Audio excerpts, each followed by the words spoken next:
Hi అండి, welcome to అమోఘం by Aparna. ఈరోజు మనం కరివేపాకు కారం ఎలా చేయాలో చూద్దామండి. గిన్నెలోకి ధనియాలు తీసుకొని దోరగా వేయించుకోవాలండి.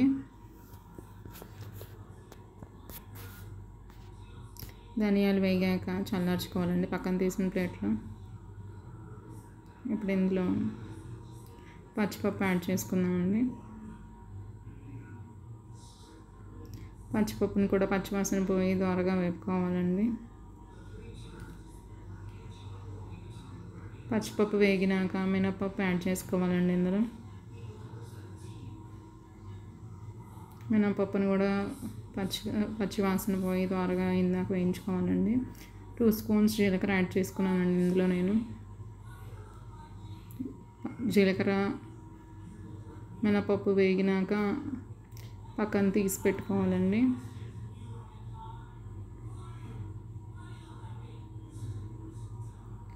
ఇప్పుడు ఇందులో 2 స్పూన్స్ ఆయిల్ యాడ్ చేసుకొని ఎండుమిరపకాయలు వేయించుకోవాలండి. ఎండుమిరపకాయలు ఘాటు వాసన వచ్చేదాకా క్రిస్పీ అయ్యేదాకా వేయించుకోవాలండి. నేను ఒక అరకిలో కరివేపాకు యాడ్ చేసుకున్నానండి. ఇందులోకి కరివేపాకు పచ్చివాసన పోతే చాలండి, క్రిస్పీగా అవసరం లేదు.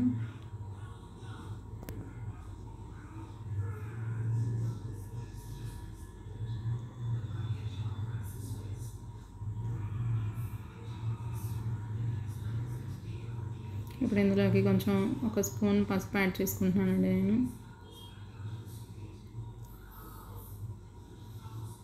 ఒక 4 రెబ్బలు చింతపండు కూడా యాడ్ చేసుకున్నానండి. ఇందులో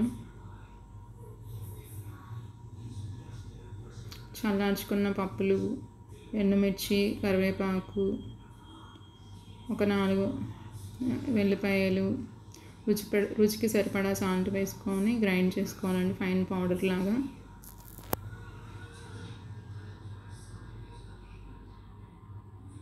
కరివేపాకు కారం రెడీ అండి. Thank you for watching us and please follow, like, share. Thank you for watching.